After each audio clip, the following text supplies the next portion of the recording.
الحمد لله وكفى وسلام على عباده الذين اصطفى أما بعد فأعوذ بالله من الشيطان الرجيم بسم الله الرحمن الرحيم ألف لام ميم ذلك الكتاب لا ريب فيه هدى للمتقين الذين يؤمنون بالغيب ويقيمون الصلاة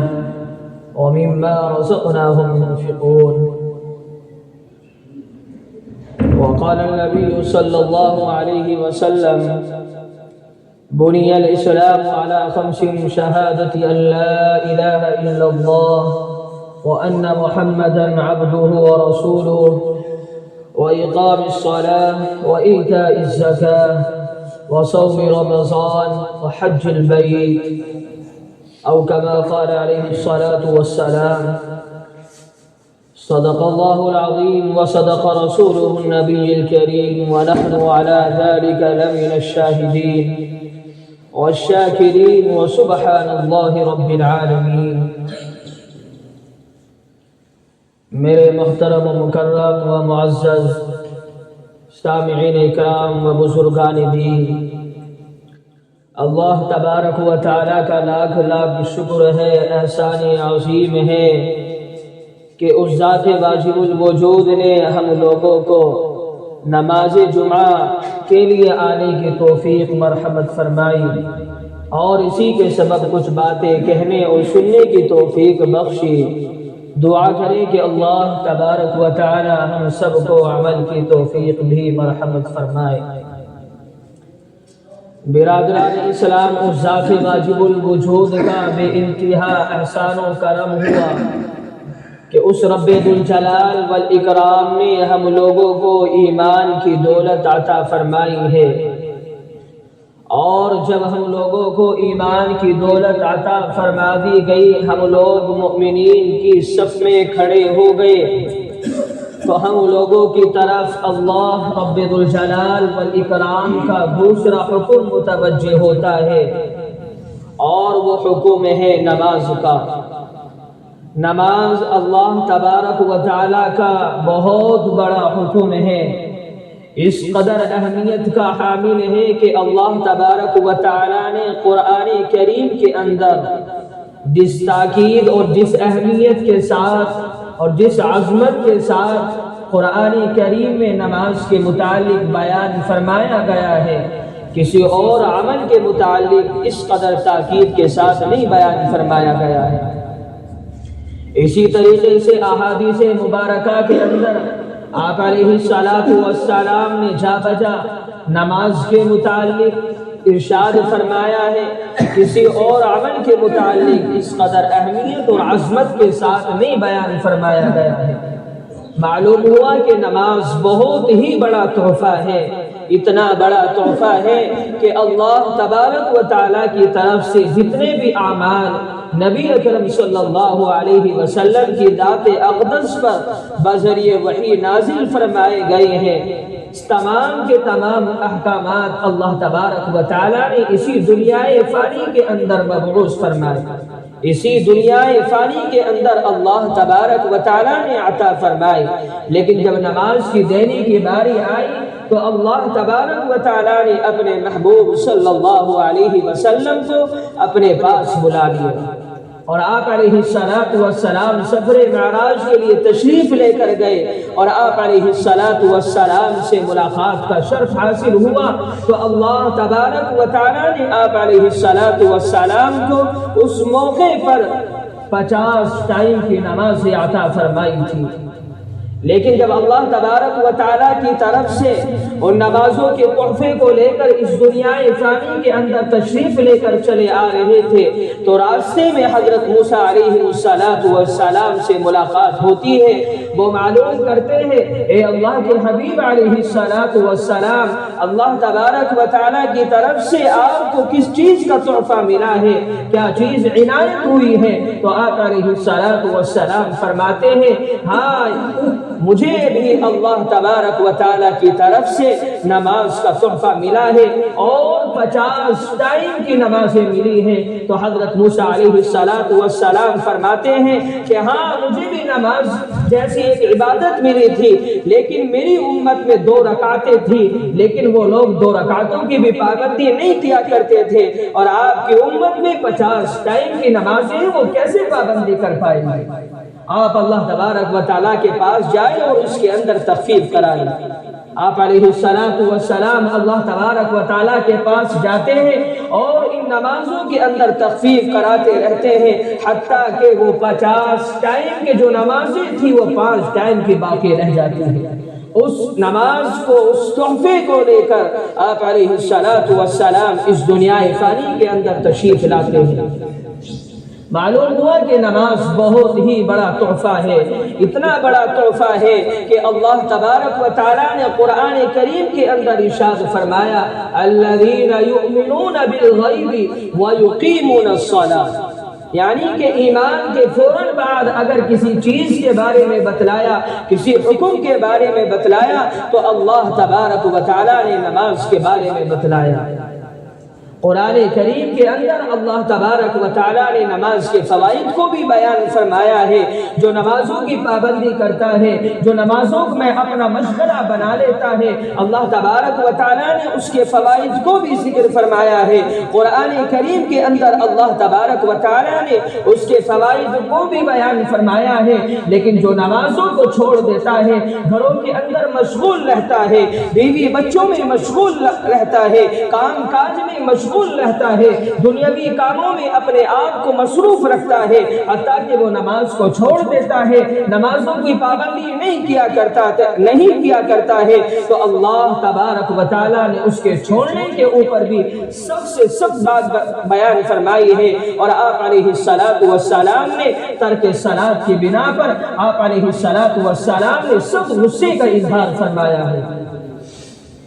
اللہ تبارک و تعالیٰ نے قرآن کریم کے اندر ارشاد فرمایا ان الصلاۃ تنہی عن الفحشاء والمنکر، یعنی کہ جو لوگ نمازوں کی پابندی کرتے ہیں، جو نمازوں میں اپنے وقت کو لگاتے ہیں، جو نمازوں میں اپنی عادت کو بنا لیتے ہیں، جو نمازوں میں اپنی عادت کو بنا لیتے ہیں، تو اللہ تبارک و تعالیٰ نے ارشاد فرمایا کہ نماز اس کی بے حیائی کے کاموں سے اور بری باتوں سے روک دے گی، لیکن جو نمازوں کی پابندی نہیں کیا کرتا ہے تو اللہ تبارک و تعالیٰ نے اس کے تعلق سے بھی ارشاد فرمایا ہے کہ جو جنتی لوگ ہوں گے وہ جنت میں چلے جائیں گے، جو جہنمی لوگ ہوں گے وہ جہنم میں چلے جائیں گے۔ اور قرآن کریم کی زبانی اس کو یوں بیان فرمایا ہے کہ جو جنتی لوگ ہوں گے وہ جہنم والوں سے معلوم کریں گے ما سلککم فی سقر، کہ تم لوگ جہنم میں کیسے آ گئے، تم لوگ جہنم میں کیسے آ گئے۔ وہ لوگ بھی کہیں گے لم نکو من المصلین،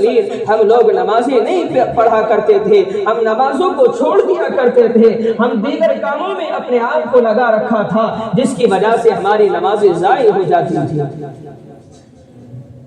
تو وہ لوگ معلوم ہوا کہ نمازوں کو چھوڑنا اتنا بڑا گناہ ہے کہ انسان جہنم میں بھی جا سکتا ہے۔ اور آپ علیہ السلام کتنی محبت فرماتے تھے، اس امت سے کتنی محبت فرماتے ہیں کہ جب لوگ قیامت کے دن حشر کے میدان میں جمع ہو جائیں گے، ہر کسی کی زبان پر یا رب نفسی یا رب نفسی یا رب نفسی آ رہی ہوگی، ہر انسان حتیٰ کہ انبیاء علیہ السلام بھی یا رب نفسی یا رب نفسی پکار رہے ہوں گے، لیکن رسول اللہ صلی اللہ علیہ وسلم ہی کی وہ ذات ہے کہ اس موقع پر بھی یا رب امتی یا رب امتی یا رب امتی پکار رہے ہوں گے۔ معلوم ہوا کہ آپ علیہ السلام اپنی امت سے کس قدر محبت فرماتے ہیں، اس قدر محبت فرماتے ہیں کہ جس وقت وہ معراج کے لیے تشریف لے کر جاتے ہیں، اللہ تبارک و تعالیٰ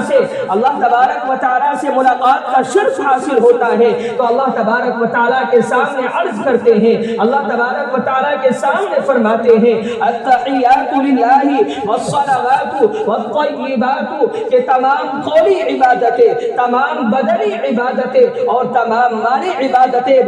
تمام کی تمام اللہ تبارک و تعالیٰ کے لیے ہیں۔ میرے عزیزوں، جس چیز کو ہم نمازوں کے اندر پڑھتے ہیں وہ نمازیں اس طور پر ہم لوگ پڑھتے ہیں کہ اللہ کے نبی علیہ السلام انہی الفاظ کو اللہ تبارک و تعالیٰ کے سامنے بیان فرماتے ہیں، فرماتے ہیں التحیات للہ والصلوات والطیبات السلام علیکہ، اور اللہ تبارک و تعالیٰ بھی آپ علیہ السلام پر سلامتی کی دعا فرماتے ہیں السلام علینا وعلی عباد اللہ الصالحین۔ اور آپ علیہ السلام کی محبت کو دیکھیے کہ جس وقت آپ علیہ السلام کے اوپر سلامتی کی دعا دی جا رہی تھی تو آپ علیہ السلام نے اس موقع پر بھی غنیمت سمجھا کہ مقبولیت کا وقت ہے، اللہ کے سامنے شرفیت کا وقت ہے کہ آج میں اپنے نیک جو اللہ تعالیٰ کے نیک بندے ہیں ان لوگوں کو بھی یاد کر لوں۔ تو اللہ تبارک و تعالیٰ کے سامنے فرماتے ہیں وعلی عباد اللہ الصالحین، یعنی کہ نیک بندوں کے اوپر بھی سلامتی ہو۔ اللہ کے نبی علیہ السلام سے زیادہ اور کون محبت کر سکتا ہے، ان سے زیادہ اور کون محبت کر سکتا ہے کہ جو حشر کے میدان کے اندر بھی یا رب امتی یا رب امتی پکار رہے ہوں گے، لیکن جو نمازوں کو چھوڑ دیتے ہیں، اپنے گھروں میں رہتے ہیں، ان کے اوپر آپ علیہ السلام نے کس قدر غصے کا اظہار فرمایا ہے۔ فرماتے ہیں کہ میرے دل میں خیال آتا ہے، میرا دل چاہتا ہے کہ میں چند جوانوں سے کہوں کہ وہ لکڑیاں اکٹھی کر لے، اور جو گھروں میں اندر موجود ہے، جو گھروں میں نمازیں پڑھ لیتے ہیں، اور میں اس لکڑی کے گٹھڑ کو اٹھا کر ان تمام گھر والوں کو خاکستر کر دوں، ان تمام گھر والوں کو جلا دوں جو نمازوں کو یوں ہی ضائع کر دیتے ہیں یا نمازوں کو اپنے گھر کے اندر پڑھ لیتے ہیں۔ اللہ کے نبی علیہ السلام نے کس قدر غصے کا اظہار فرمایا ہے۔ آپ علیہ السلام نے فرمایا الصلاۃ عماد الدین، کہ جو نماز ہے نا، نماز یہ دین کا ستون ہے۔ جس نے نمازوں کو قائم کیا اس نے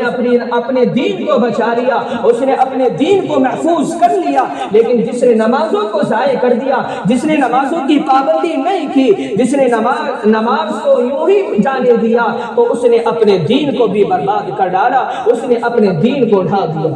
یہ نبی علیہ السلام کا فرمان ہے۔ آپ علیہ السلام اور حضرات صحابہ اکرام اور اسلاف اور سلف صالحین حضرات کو نمازوں سے کس قدر محبت تھا، کس قدر محبت تھی، کس قدر الفت تھی نمازوں سے کہ حضرت ایک صحابی رسول ہے، نابینا صحابی ہے، حضرت عتبان بن مالک رضی اللہ تعالی عنہ، جو نابینا صحابی ہے لیکن نماز سے عشق دیکھیے، نماز سے محبت دیکھیے، نماز سے الفت دیکھیے کہ نماز سے کس قدر محبت ہے۔ مسجد قباء کے قریب ان کا مکان ہے، لیکن تھوڑے فاصلے کے اوپر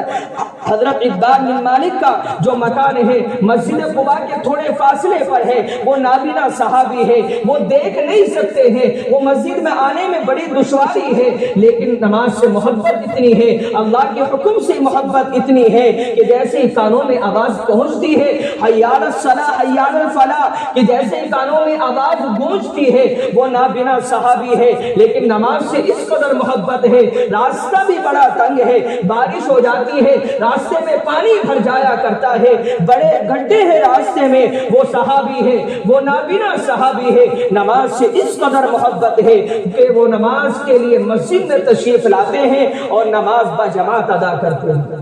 یہ محبت تھی حضرات صحابہ اکرام کو۔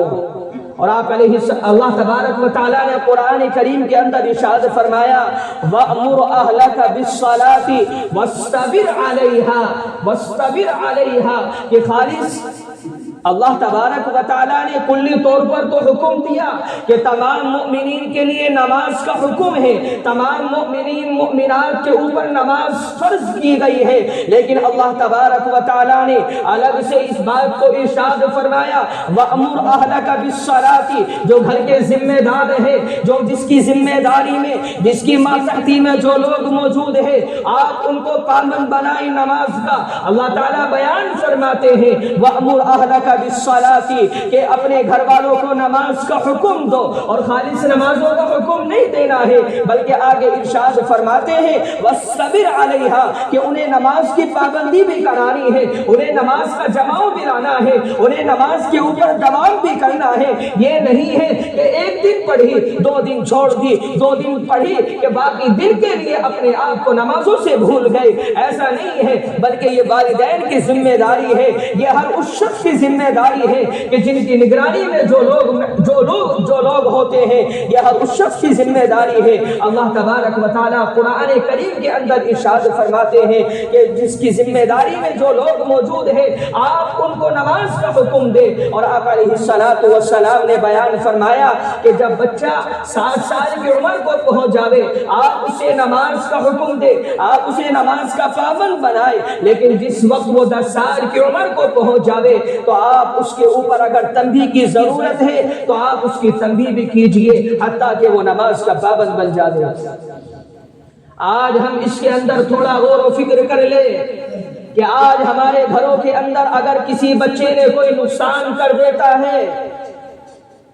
یا کسی وجہ سے وہ اسکول یا کسی دوسری جگہ نہیں جاتا ہے تو ہمارے والدین اس کے بارے میں زیادہ فکر مند ہوتے ہیں کہ آج تو نے جو گھر کے اندر نقصان کیا ہے تو نے نقصان کیوں کر دیا ہے، حتیٰ کہ اگر مار پٹائی کی ضرورت ہوتی ہے تو اس کو بھی عمل میں لایا جاتا ہے۔ لیکن آج ہمارے والدین کو اتنی فکر نہیں ہے کہ وہ نمازوں کی پابندی کر بھی رہا ہے یا کر نہیں رہا ہے، کیا وہ قرآن کریم کی تلاوت کر رہا ہے یا نہیں کر رہا ہے، کیونکہ آج ہماری نظروں کے اندر مال کا نقصان تو نقصان ہے، آج ہم لوگوں نے مال کے نقصان کو تو نقصان سمجھ رکھا ہے، لیکن وہ بچہ نماز کی پابندی نہیں کر رہا ہے، وہ قرآن کریم کی تلاوت نہیں کر رہا ہے، وہ اللہ اور اس کے رسول کے فرمان سے دور ہوتا چلا جا رہا ہے۔ آج ہمیں اس کے بارے میں ذرہ برابر بھی فکر نہیں ہے، آج ہمیں ذرہ برابر بھی فکر نہیں ہے کہ وہ بچہ جو رسول اللہ کے احکام سے دور ہوتا جا رہا ہے،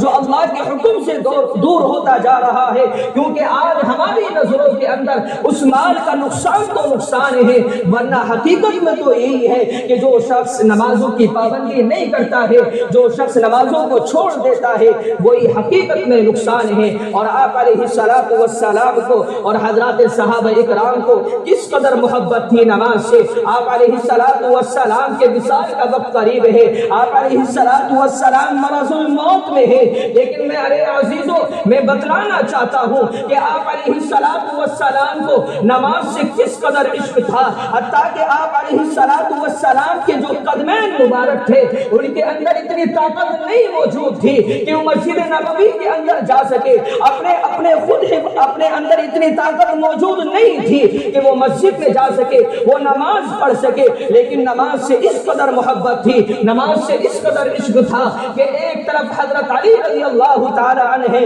دوسری طرف حضرت عباس رضی اللہ تعالی عنہ ہے، دونوں کے سہارے لے کر آپ علیہ الصلوۃ والسلام مسجد کی طرف جا رہے ہیں، اور مسجد میں جاتے ہیں اور نماز با جماعت پڑھتے ہیں۔ لیکن آج ہم لوگ تندرستی کی حالت میں، آج ہم نوجوانی کی حالت میں، آج ہم محفوظ ہیں بیماری سے، آج ہمارے اندر قوت موجود ہے، آج ہمارے جسم بیماری سے محفوظ ہے، لیکن آج ہمارے اوپر کون سی مصیبت آ پڑی ہے کہ آج ہم مسجدوں سے دور ہوتے جا رہے ہیں، آج ہم مسجدوں سے دور ہوتے جا رہے ہیں، اور عرض یوں کرتے ہیں اور بیان یوں کرتے ہیں کہ آج ہمارے پاس ٹائم نہیں ہے، آج ہمارے پاس وقت موجود نہیں ہے، آج ہمارے کپڑے خراب ہیں، لیکن میرے عزیزوں یہ ہماری کوئی کمال کی بات نہیں ہے، بلکہ اگر اللہ تبارک و تعالی ہم سے راضی ہوتا تو اپنے سامنے سجدہ ریز ہونے کی توفیق دیتا، اپنے سامنے سجدہ ریز ہونے کی توفیق دیتا، اپنے گھر کے اندر بلاتا۔ جو لوگ نہیں آتے ہیں میرے عزیزوں، ہم لوگوں کو چاہیے کہ ہم لوگ اللہ کو راضی کرنے والے بن جاوے، کیونکہ اللہ بڑا غفور رحیم ہے، اتنا بڑا غفور رحیم ہے، ہم سے کوئی گناہ ہو جاوے اللہ سے توبہ، اللہ کے سامنے توبہ استغفار کر لے، پھر دوبارہ ہو جاوے، پھر دوبارہ اللہ کے سامنے توبہ استغفار پار کر لے۔ وہ دنیا کا کوئی بادشاہ نہیں ہے جن کو ایک دفعہ توبہ کو قبول کر لے گا دوسری دفعہ میں تجھ کو دھتکار دے گا، وہ ایسا بادشاہ نہیں ہے میرے عزیزو۔ اللہ تعالیٰ تو بڑا غفور رحیم ہے، اس لیے ہم لوگوں کو چاہیے کہ ہم لوگ نمازوں کی بھی پابندی کریں، اور جو ہم میں سے جس کی نگرانی میں جس کی ذمہ داری میں جو لوگ موجود ہیں اس کو بھی پابند بنائے نماز کا۔ اللہ تبارک و تعالی ہم سب کو عمل کی بھی توفیق مرحمت فرمائے۔ وآخر دعوانا ان الحمد للہ رب العالمین۔